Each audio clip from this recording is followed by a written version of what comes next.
여러분, Carbon Diary 2025 Part 4 수업 시작하도록 하겠습니다. 교과서 132페이지 준비해 주시고요. 학습지 프린트 하셨다면 함께 준비해 주실게요. 자, 본문 들어가기 전에 지난 시간에 했던 거 잠깐 복습하고 들어가겠습니다. 교과서 131페이지에 지난 시간에 공부했던 거 관련된 문제가 두 문제가 나와 있네요. 3번 문제입니다. How can the writer know that she has used up her carbon allowance? 자, 이 글쓴이는요, 자신의 탄소 할당량을 다 써버렸다라고 하는 것을 어떻게 알 수 있었나요? 그렇죠. 카드에 그것이 나타났었습니다. 카드에 보면 7개의 블럭들이 있는데 그 블럭들이 할당량을 쓸 때마다 하나씩 사라졌었죠. 그리고 나서 카드에 마지막으로 빨간색 블럭이 남아있을 때 탄소 할당량이 다 되었다라는 것을 의미한다라고 했었죠. 자, 요걸 여러분들 예쁘게 영작 한번 해볼게요. 지금 시작. 다 쓰셨나요? 선생님이 이렇게 썼습니다. When only the red block remains on her card, it means the monthly carbon points have been used up. 그녀의 카드에 빨간색 블럭만이 남아있을 때 그것은 매달의 탄소 포인트가 다 써졌다라는 것을 의미한다 라고 선생님은 썼습니다. 여러분들도 선생님하고 비슷하게 쓰셨죠?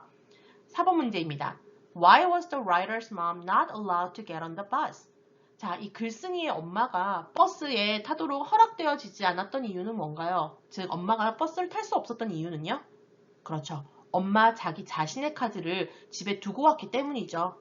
Because she did not bring her own carbon card 라고 써주시면 될 것 같습니다. 자, 요렇게 지난 시간에 공부했던 거 머릿속으로 한번 정리하시고요. 자, 이제 진짜로 132페이지 파트 4 시작을 하겠습니다. 오늘은요, December 23rd입니다. 12월 23일. 시간이 많이 지났네요. 1번, The chill woke me up at 4 o'clock. The chill 이라고 나오는데요. chill 하면 무슨 뜻이죠? 그렇죠. 추위 혹은 한기라는 뜻이죠. wake up 하면은요, 깨웠다 라는 의미를 가지고 있는 이어동사입니다. 자, me라고 하는 대명사가 목적으로 왔기 때문에요. wake와 up 사이에 이렇게 반드시 들어가야 한다는 것도 하나 보시고요. 추위가, 한기가 나를 깨웠습니다. 언제요? 새벽 4시에 깨웠네요. 2번, I was shaking all over and I felt I was coming down with a cold. 자, I was shaking 하면은요, 나는 떨었습니다 라는 의미고요. all over 하면은 몸 전체를 덜덜 떨었다 라는 표현이 되고요. 그리고 I felt, 나는 느꼈습니다. 자, 뭐라고 느꼈나요? 뒤에 목적어가 문장으로 오기 때문에 접속사 that이 사용된 거고요. 이럴 때 접속사 that은요, 생략도 가능하기 때문에 이 문장에서는 사라져 있네요. 나는 that 이하를 느꼈습니다. 주어 동사 볼게요. come down with 하면은요, 병에 걸리다 혹은 어떤 병으로 알아눕다 라는 의미가 됩니다. 자, 그러니 이 표현은 내가 감기에 걸린 것을 느꼈습니다 라고 해석해 주시면 되겠죠. come down with 좀 복잡한데요. 자, 요거 간단하게 한 단어로 하면 뭐겠어요? 감기에 걸리다 할 때 쓸 수 있는 동사, 그렇죠. catch라는 동사가 있고요. 또 어떤 병에 걸리다 라는 표현으로 contract라는 동사도 있어요. 보통 contract가 계약하다 라는 의미로 많이 쓰이죠. 근데 이 표현이요, 병에 걸리다 라는 의미로도 사용이 되는 거죠. 자, 또 다른 표현, be stricken with 라는 표현도 있어요. 오케이. 자, 이 표현들 전부 다 어떤 병에 걸리다 라는 표현으로 사용될 수 있는 아이들인 거 묶어서 같이 한번 보시면 좋겠네요. 넘어갈게요. 3번.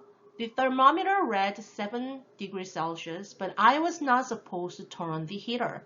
자, thermometer 하면 여러분들 뭔가요? 이거 온도계가 되겠죠. 온도계가 7도를 그렇죠. 가리켰습니다 라는 표현으로 사용된 건데요.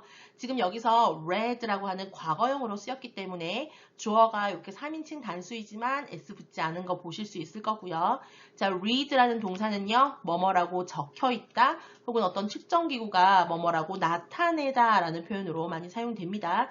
자, 그래서 온도계가 7도를 나타냈습니다. 온도계에 7도라고 적혀 있었습니다 라고 해석해 주시면 되겠습니다.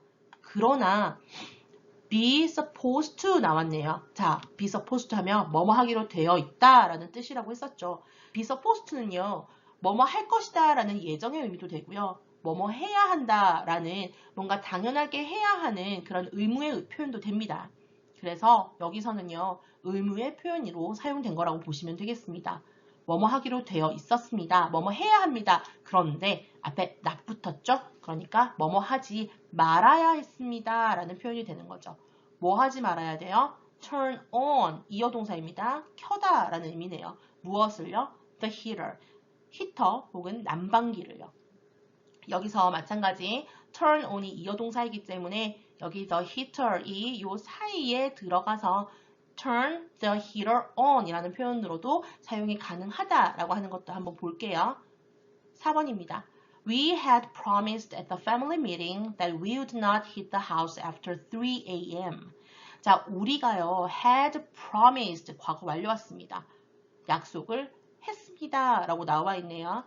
보통 과거 완료가 쓰이려면 과거 시점이라고 하는 것이 있고 그 시점보다 그 이전에 이미 했다라는 표현을 쓰기 위해서 과거 완료를 쓰는 거죠.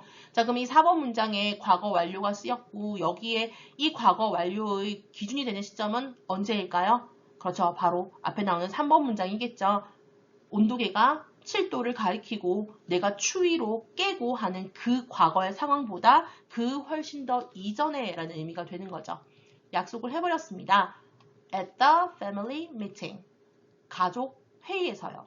그런데 무엇을 약속했나요? 자, promise에 걸리는 목적어가 뒤에 나오네요. that절로 나옵니다. 접속사 that으로 보시면 되고요.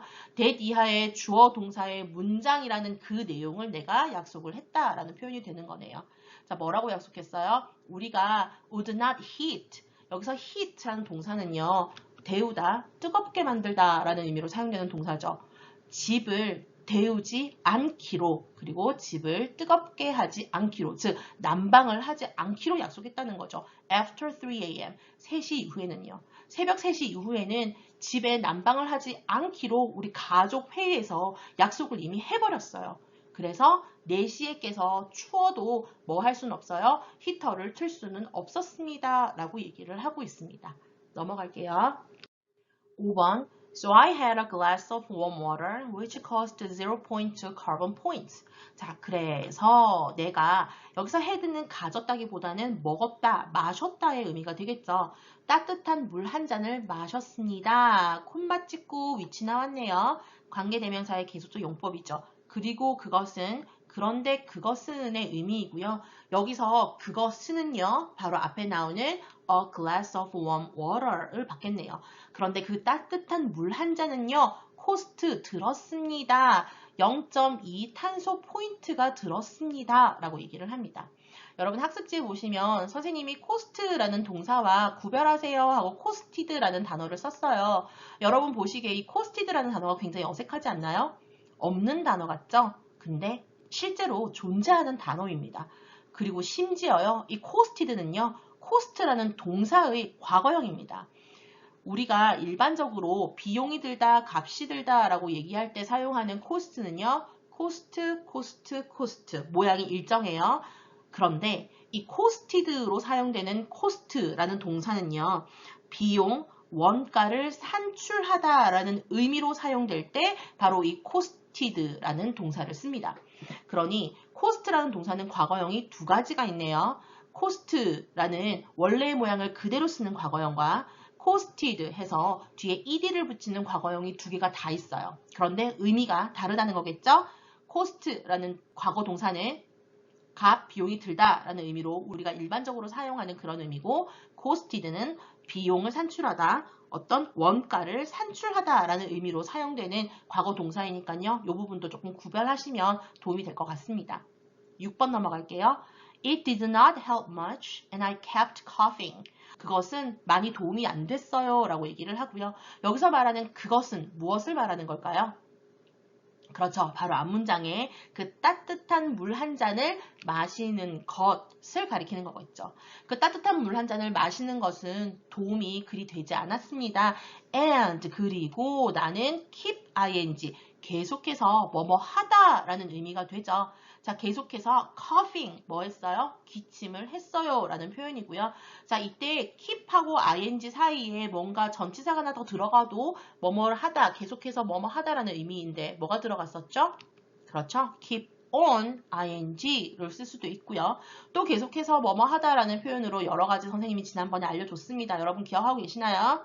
뭐가 있었죠? 그렇죠. continue to 부정사, continue ing, 그리고 go on ing 이런 표현들 전부 다 계속해서 뭐뭐 하다라는 의미로 사용된다라고 지난번에 얘기했습니다. 기억 못하고 있었다면 한 번 더 적고 외우실게요. 자, 그러면 이제 7번으로 넘어가겠습니다. 7번. If I had secretly and selfishly turned on the heater, maybe I would have gotten better. 자, 만약에 하고 if로 시작을 하고 있고요. 뒤에 시제 보니까 had, pp 나왔네요. would, have, pp 형태가 또 나왔네요. 이거 뭐예요, 여러분? 그렇죠. 가정법 과거 완료이죠. 가정법 과거 완료 다시 한 번 더 언제 시점에 대해서 얘기를 하는 거라고요? 그렇죠. 과거 사실에 반대되는 내용을 가정할 때 사용하는 것이 가정법 과거 완료라고 했습니다. 자, 그러면 이 부분 해석 한번 해볼게요. 만약에 내가 secretly and selfishly 라고 나오는데 이것은 몰래 비밀스럽게 그리고 selfishly 이기적으로 라는 표현이죠. 내가 몰래 그리고 이기적으로 히터를 켰다면 난방기를 켰다면 maybe 아마도 나는 have gotten better. get better 하면 무슨 의미예요, 여러분? get better 하면은 몸이 낫다라는 의미죠. 내가 아마 나았을 겁니다 라고 얘기를 하는 거죠. 그러면 이 말은 무슨 말이에요? 실제로 과거에는 어땠다라는 거죠? 그렇죠. 내가 히터를 틀지 않았기 때문에 내가 나을 수가 없었다라는 말이죠. 여러분, 그러면 이것을 그냥 직설적으로 한번 써볼까요? 내가 몰래 그리고 이기적으로 히터를 틀지 않았기 때문에 나는 나을 수가 없었다 라고 쓰면 됩니다. As I didn't secretly and selfishly turn on the heater, I couldn't get better 이라고 쓰시면 되겠네요. 자, 그러면 하나 더 추가로 한번 해볼게요. 가정법 과거 완료했으니까 가정법 과거 한번 체크하고 넘어가겠습니다. 자, 가정법 과거는요. 실제로 말하고자 하는 시제는 언제일까요? 그렇죠. 현재의 사실에 뭐 되는 거? 반대되는 것을 가정하는 거죠. 현재 사실에 반대되는 것 혹은 절대 일어날 수 없는 일을 가정을 하는 것이 가정법 과거가 되겠습니다. 형태는 if, 주어, 다음에 동사의 과거형이 바로 나오고요. 콤마 찍고 주어의 우수, 쿠마, 조동사의 과거형 쓰시고 뒤에 바로 뭐 써요? 동사 원형을 쓰는 것이 바로 가정법 과거의 공식이죠. 여기서 말하고자 하는 거 절대 일어날 수 없다는 사실 그리고 현재 사실에서 반대되는 것을 가정하는 거 절대로 헷갈리지 마시고요. 가정법 과거 완료의 문장과 가정법 과거의 문장 두 개 놓으시고요. 한번 구별해 보세요. 여러분들 영작을 직접 해보면서 어떻게 문장이 다르게 영작이 되는지도 여러분들 한번 연습해 보는 것도 확실히 구별하는 데 도움이 됩니다. 오늘요 수업 여기까지예요. 여러분들 따라오신다고 수고 많으셨고요. 모르는 거 있으면 다음 주 오프라인 때 선생님한테 꼭 질문하세요. 자, 여러분 수고 많으셨습니다. 안녕!